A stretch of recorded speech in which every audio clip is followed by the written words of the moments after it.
What if the most dangerous criminal in the history of New York's Chinatown was also the person thousands of families prayed for?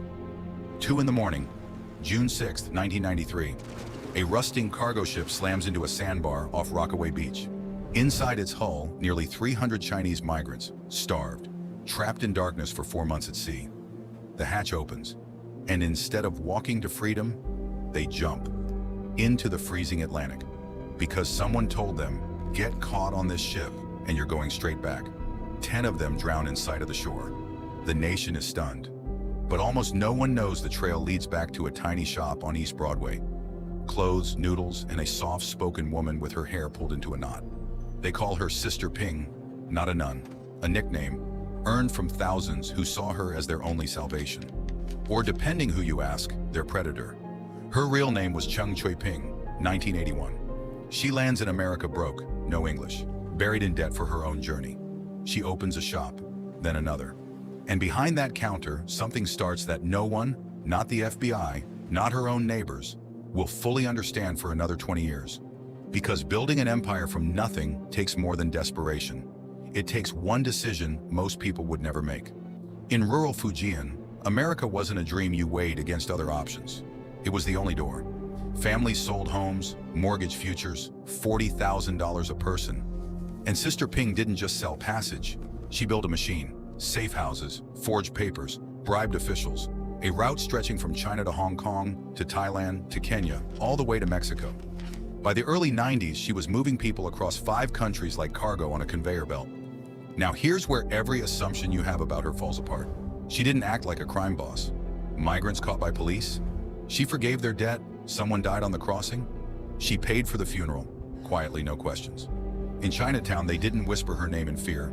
They said it with gratitude. To them, she wasn't running an empire. She was the one door America refused to open. But she had one rule that never broke, until the day it did. As demand exploded, Sister Ping couldn't run every shipment herself. So she outsourced to a violent street gang called the Fuk Ching, run by a young enforcer named Ah Kai. His crew organized the voyage of an old freighter he'd reportedly won in a card game. Its name, the Golden Venture. And when it ran aground with 300 people locked below deck, the empire she'd spent a decade hiding in plain sight was suddenly front-page news across the country. She vanished that same week. And for almost 10 years, she stayed vanished. Investigators chased her across Hong Kong, mainland China, 3 continents. Back in New York, federal agents slowly untangled a network so vast, almost no one believed one woman had built it alone. In the end, it wasn't a raid. It wasn't a shootout. It was a phone call, a promised $40,000 donation to an old classmate's alumni fund. She was arrested the very next day, 2005, Manhattan Federal Court.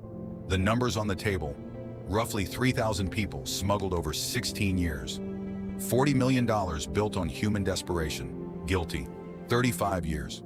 She never finished the sentence. April 2014. Cheng Chui Ping dies in a Texas federal prison. Cancer. Still an inmate. Still to this day, not fully understood by the country that convicted her. And here's what won't leave your mind. Ask a federal prosecutor, and they'll describe a trafficker who profited off human suffering and floating prisons. Ask the people she smuggled, the ones who made it, who built lives, who send money home every single month, and they'll describe the woman who gave them the one thing their own country never could. So which one was she? A criminal who built a fortune off the desperate, or an illegal, impossible answer to a system that failed everyone who came to her? The court delivered its verdict, but on the streets of Chinatown, where her old shop is now a seafood restaurant, that question has never been settled. Maybe some doors were never meant to be judged by the law alone, only by the people desperate enough to walk through them. Subscribe to hear more mysterious stories.